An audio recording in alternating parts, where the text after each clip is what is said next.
எல்லாரும் வந்துட்டீங்கல்ல. இன்னைக்கு நம்ம ஒரு ஹாரர் ஸ்டோரிய பார்க்க போறோம். அதுவும் ரியல் லைஃப்ல நடந்த ஒரு உண்மையான விஷயம். இந்த உலகத்துல பொம்மைகள வச்சு எவ்வளவோ ஹாரர் ஸ்டோரி வந்திருக்கு. பொம்மைக்குள்ள பேய் இருக்கு, அதனால ப்ராப்ளம் வருது, அப்படி இப்படின்னு என்னென்னமோ சொல்லுவாங்க. அதே மாதிரியான ஒரு கதை தான். ஆனா ஒரு வித்தியாசம் என்னன்னா, நம்ம பார்க்க போற இந்த கதையில வர எல்லாமே உண்மைன்றதுனால அந்த பொம்மையும் இப்ப ரியல் லைஃப்ல ஒரு மியூசியம்ல இருக்கு. சோ பார்க்கிறதுக்கு பயமாவே இல்லல்ல. ஆனா இந்த பொம்மைக்கு பின்னாடி ஒரு கொடூரமான ஸ்டோரி ஒன்னு இருக்கு. சோ அது என்னன்னு தான் நம்ம இந்த வீடியோல பார்க்க போறோம். நீங்க பாத்துக்கிட்டு இருக்கிறது ஃபிலிம் ரோல். யார் யாரெல்லாம் சப்ஸ்கிரைப் பண்ணலையோ மறக்காம சப்ஸ்கிரைப் பண்ணி உங்க சப்போர்ட்டை கொடுங்க. சோ இன்னைக்கு நம்ம பார்க்க போற கதை என்னன்னா, 2017வது வருஷத்துல ரிலீஸ் ஆன ராபர்ட் தி டால்ன்ற ஒரு ரியல் லைஃப் ஹாரர் ஸ்டோரியை தான் பார்க்க போறோம். பிப்ரவரி 13, 1904வது வருஷம் புளோரிடால ஒரு அழகான வீடு. அந்த வீட்டுல ஒரு சின்ன ஃபேமிலி வாழ்றாங்க. தாமஸ்னு ஒருத்தர், அவரோட ஒய்ஃப் மினி. இவங்க ரெண்டு பேரும் சந்தோஷமான ஒரு வாழ்க்கையை வாழ்றாங்க. இவங்களுக்கு கலை பொருட்கள் மேல அவ்வளவு ஆர்வம். தாமஸ்க்கும் மினிக்கும் ஒரு பையனும் இருக்கான். அந்த பையனோட பேரு ராபர்ட். ஆனா எல்லாரும் அவனை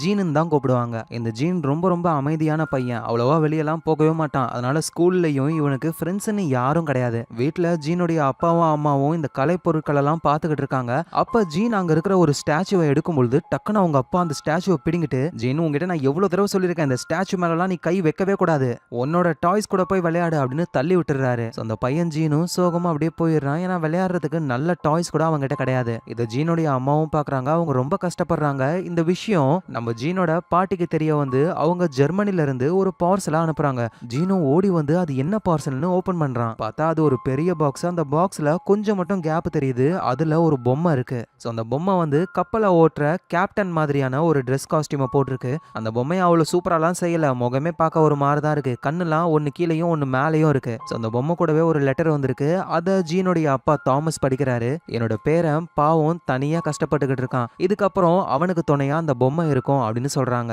நம்ம ஜீனோ அந்த பொம்மையை வெளியே எடுத்து பார்க்கும்போது தான் அது மற்ற பொம்மைகளை விடவே நல்லா பெருசா இருக்கு. அதோட என்னன்னு தெரியல, ஜீனுக்கு அந்த பொம்மையை ரொம்ப ரொம்ப பிடிச்சிருச்சு. அதோட நம்ம ஜீனு அந்த பொம்மைக்கு அவரோட பேரையே வச்சிருக்காரு, ராபர்ட் தி டால். சோ அதனால நம்மளும் அந்த பொம்மையை ராபர்ட்னே கூப்பிடலாம். அடுத்த நாள் ஆகுது. நம்ம ஜீன் ராபர்ட் கூடவே ஜாலியா விளையாடிக்கிட்டு இருக்கான். விளையாடுறான்னு சொல்ல முடியாது. எல்லா பொம்மையும் லைனா அடுக்கி வச்சுட்டு இவனுக்கு ஆப்போசிட்ல ராபர்ட் உட்கார வச்சுட்டு உத்து பார்த்துக்கிட்டே இருக்காப்ல. நைட் டைமும் ஆகுது. அம்மா ஜீனோட ரூமுக்கு வந்து பாக்குறாங்க. பார்த்தா ஜீன் நல்லா தூங்கிக்கிட்டு இருக்காரு. பக்கத்திலேயே ராபர்ட்டையும் படுக்க வச்சிருக்காரு. சோ அம்மாவும் புரிஞ்சுக்கிறாங்க, நம்ம பையனுக்கு ஃப்ரெண்ட்ஸே கிடையாது, இந்த பொம்மையை தான் அவன் ஃப்ரெண்டா நினைக்கிறான் அப்படின்னு புரிஞ்சுக்கிட்டு எதுவும் டிஸ்டர்ப் பண்ணாம அவங்க அங்க இருந்து போயிடுறாங்க. அடுத்த நாள் ஆகுது. டைனிங் டேபிள்ல எல்லாரும் உட்காந்து சாப்பிட்டுக்கிட்டு இருக்காங்க. நம்ம ஜீனுக்கு பக்கத்திலேயே ராபர்ட்டையும் டைனிங் டேபிள்ல உட்கார வச்சிருக்காரு. இத அப்பாவும் பாக்குறாரு. ஏய் ஜீன், சாப்பிடுற இடத்துல எதுக்குடா பொம்மை, இதை ஒழுங்கா தூக்கி போட்டு வா. உடனே அம்மா என்ன சொல்றாங்கன்னா, நீங்க ஒன்னும் கவலைப்படாதீங்க, ராபர்ட் உங்களை எதுவும் பண்ண மாட்டான். அப்பாவுக்கு புரியல, என்னது ராபர்ட்டா, என்ன பொம்மைய பத்தி இப்படி பேசிக்கிட்டு இருக்க, நீ என்ன குழந்தை ஆயிட்டியா?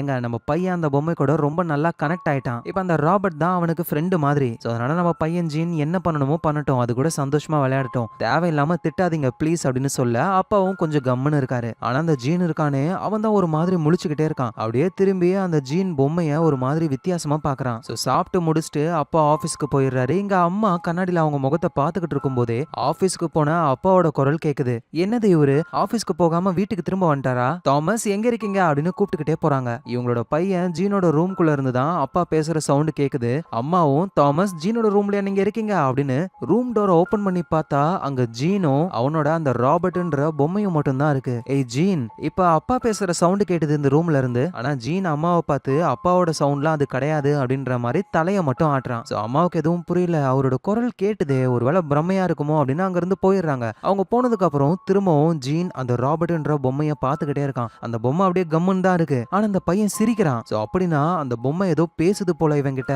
சோ நைட் டைம் ஆகுது. ஆபீஸ்லாம் முடிச்சுட்டு அப்பா வீட்டுக்கு வந்து வீட்லயும் வேலையை பார்த்துக்கிட்டு இருக்காரு. அவ மேல யாரோ ஓடுற மாதிரிலாம் சவுண்ட் கேக்குது. ஜீன், டைம் ஆயிடுச்சு, இன்னும் நீ தூங்காம என்ன பண்ணிக்கிட்டு இருக்க, ஒழுங்கா கம்முன்னு போய் தூங்கு அப்படின்னு இவரு கத்திட்டு தொடர்ந்து வேலையை பார்த்துக்கிட்டு இருக்காரு. ஆனா அகைன் யாரோ ஓடுற மாதிரியே சவுண்ட் கேக்குது. கடுப்பான அப்பாவும் இன்னைக்கு உன் தோலை உரிக்காம விடமாட்டேன் அப்படின்னு மேல இருக்கிற ஜீனை அடிக்கலான்னு போகும்போது பார்த்தா ஜீன் இங்க இருக்கிற சோஃபால படுத்து தூங்கிக்கிட்டு இருக்கான். நம்ம பையன் இங்க தான் தூங்கிக்கிட்டு இருக்கான். அப்ப மேல யாரோ ஓடுற மாதிரி சவுண்ட் கேட்டுது. அது என்னவா இருக்கும்னு இவருக்கு புரியல. அதோட அதுக்கப்புறம் அந்த சவுண்டும் வரல. அதனால அவரு தொடர்ந்து வேலையை பாக்குறாரு. சோ இப்படியே சில நாட்கள் கடந்து போகுது. ஒரு நாள் ஜீனோட ரூம்ல இருக்கிற எல்லா பொம்மையும் உடைஞ்சு போயிருக்கு. ஆனா அந்த ராபர்ட்ன்ற பொம்மைக்கு மட்டும் எதுவும் ஆகல. சோ அம்மாவும் அப்பாவும் வந்து, எதுக்காக உன் பொம்மை எல்லாத்தையும் இப்படி உடைச்சு வச்சிருக்க?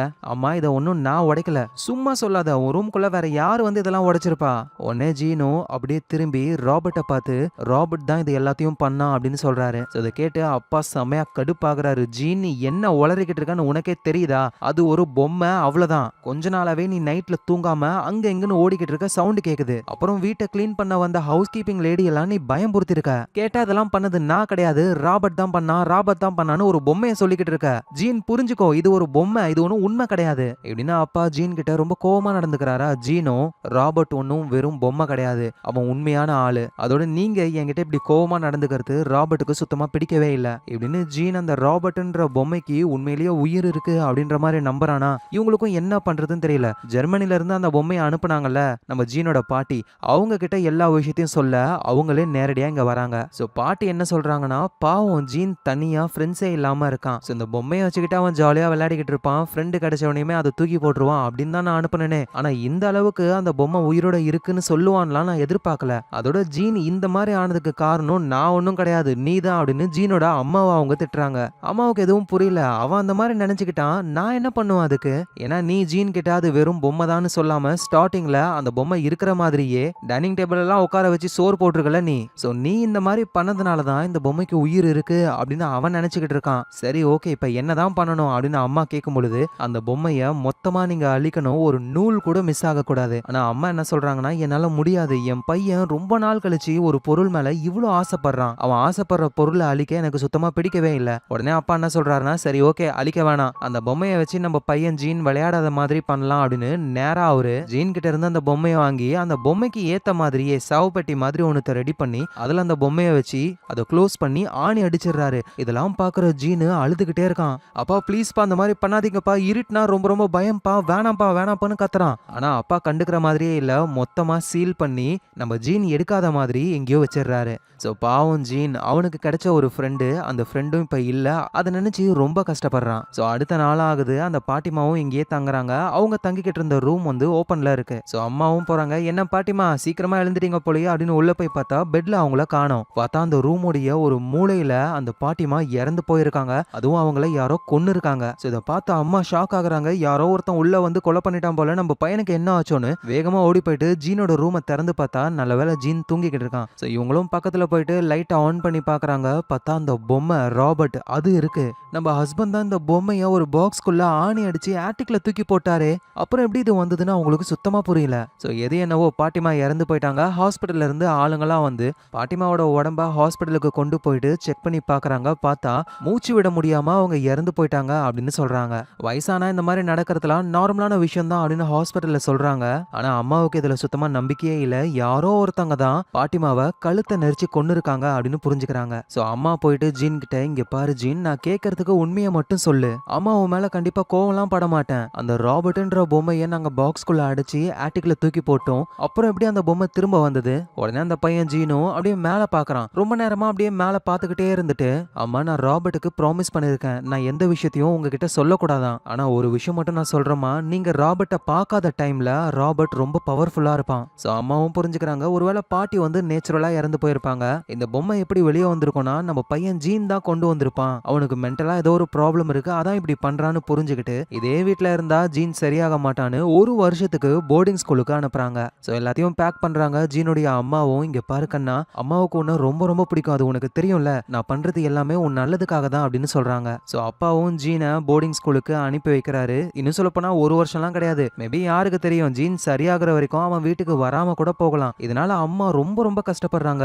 நம்ம பையன் நம்மளை விட்டு போயிட்டான், கூடவே வளர்க்கணும்னு நினைச்சோம், ஆனா நம்மளை விட்டு போயிட்டானே, அதுக்கு காரணம் அந்த பொம்மை தானு. அந்த ராபர்ட்ன்ற பொம்மையை அதே மாதிரி ஒரு கேஸ்கெட்ல வச்சு நிறைய ஆணி அடிச்சு ஆட்டிக்லயே ஓரமா தூக்கி போட்டுறாங்க. சோ இப்படியே சில நாட்கள் போகுது. ஆனா இப்போ அந்த ராபர்ட்ன்ற பொம்மை அந்த கேஸ்கெட்குள்ளேயே இருக்கு, வெளியே வரவே இல்லை. சோ இப்படியே 13 வருஷங்கள் கடந்து போகுது. 1917 வருஷம் நம்ம ஜீனுடைய அப்பா இறந்து போறாரு. ஆனா இப்ப வரைக்குமே அந்த ராபர்ட்ன்ற பொம்மை அந்த பாக்ஸ்குள்ளேயே தான் இருக்கு, வெளியே வரவே இல்லை. ஏன்னா அது ஜீனுக்காக வெயிட் பண்ணிக்கிட்டு இருக்கு. சோ இன்னும் ஒரு 11 வருஷங்கள் கடந்து போகுது. அதாவது நம்ம ஜீன் இந்த வீட்டை விட்டு போகி 24 வருஷம் ஆயிடுச்சு. சோ இப்பதான் ஜீன் இந்த வீட்டுக்கே வராரு. ஆள் ரொம்ப வளர்ந்துட்டாரு. அதோட இப்ப அவர் ஒரு ஆர்டிஸ்ட், உலகம் ஃபுல்லா டிராவல் பண்றவரு. சோ ஜீனோட அம்மாவுக்கு நல்லா வயசாயிடுச்சு, அவங்க அந்த வீட்டுல தனியா வாழ்ந்துகிட்டு இருக்காங்க. ஜீனோ வராரு, அம்மா உங்களை பார்த்ததுல எனக்கு அவ்வளவு சந்தோஷம். எனக்கும் ரொம்ப சந்தோஷம் ஜீன்னு அம்மா சொல்றாங்க. அப்பதான் அம்மாவுக்கு ஒரு சர்ப்ரைஸ் கொடுக்குறாராம் இவரு. பார்த்தா ஆனின்னு ஒரு பொண்ணு வரா. அம்மா இது உங்க மருமக, நானும் ஆனியும் மேரேஜ் பண்ணிக்கிட்டோம். சோ அம்மாவும் ஜீனோட ஒய்ஃப் ஆனியை பாக்குறாங்க. அவங்களுக்கு ரொம்ப ரொம்ப பிடிச்சிருக்கு. சரிம்மா நீங்க ஆனி கூட பேசிக்கிட்டு இருங்க, கார்ல பொருள் இருக்கு, அதெல்லாம் கொண்டு வந்து வைக்கிறேன்னு ஜீன் அங்க இருந்து போயிடுறாரு. அம்மா இப்ப ஆனி கூட தனியா பேசிக்கிட்டு இருக்காங்க. சோ முதல்ல பாக்குறாங்க, என்னம்மா நல்லா இருக்கியா, இப்படி ஏதாவது பேசுவாங்கன்னு பார்த்தா, நான் சொல்றது நல்லா கேளு, ஜீன் எப்பவாவது உன்கிட்ட ராபர்ட்டை பத்தி சொல்லிருக்கானா? சொல்லிருக்கான். ராபர்ட்ன்றது அவன் சின்ன வயசுல விளையாடிக்கிட்டு இருந்த பொம்மை தானே. உடனே அம்மாவும், அது ஒன்றும் சாதாரண பொம்மை கிடையாது, அந்த பொம்மைக்கு உயிர் இருக்கு, அதுக்கு என்னோட பையன் ஜீன்னா ரொம்ப ரொம்ப பிடிக்கும். ஆனா இவ்வளோ வருஷங்களா ஜீனை விட்டு அது பிரிஞ்சிருக்கிறதுக்கு காரணம் நான் தான். அந்த ராபர்ட் என்ன எப்பயோ கொண்டு இருக்கும், ஆனா நான் செத்துட்டேன்னா ஜீன் அதோட இங்க வரவே மாட்டான். அதனாலதான் இவ்வளோ நாளா என்ன உயிரோட வச்சிட்டு இருந்தது. ஆனா இப்ப ஜீன் இந்த வீட்டுக்கு வந்துட்டான், கண்டிப்பா என்ன அது சாகடிக்க போகுது. இதை கேட்கிற ஆனியும், அம்மா நீங்க ஓகே தானே, உங்களுக்கு எதுவும் ப்ராப்ளமா அப்படின்னு கேட்கறாங்க. எனக்கு தெரியுமா நீ நம்ப மாட்டேன்னு, நான் ஒன்றும் பைத்தியம் கிடையாது, நான் சொல்றது எல்லாமே உண்மைதான், இதை மட்டும் மைண்ட்ல வச்சுக்கோ. ஒருவேளை நான் இறந்து போயிட்டேன்னா தயவு செஞ்சு இந்த வீட்டுக்கு நீங்க வந்துடாதீங்க, உங்ககிட்ட நான் கெஞ்சி கேட்டுக்கிறேன். ஏன்னா அந்த ராபர்ட்டுக்கு என்னை விடவே ஓ மேல ரொம்ப அதிக வெறுப்பு இருக்கும். ஏன்னா இப்ப ஜீன் கூட நீ தான் ரொம்ப க்ளோஸா இருக்க, உன்னையும் அது கொன்னுடும் இப்படின்னு அம்மா எவ்வளவோ சொல்றாங்க. ஆனா ஆனி வந்து அம்மாவுக்கு ஏதோ ப்ராப்ளம் இருக்கு அப்படின்ற மாதிரி தான் நினைக்கிறாங்க. அம்மா சொன்ன மாதிரியே கொஞ்ச நாள்ல அவங்க இறந்தும் போயிடுறாங்க. ஸோ அதே மாதிரி தான் இவங்களும் மூச்சு அடைச்சு இறந்து போயிருக்காங்க.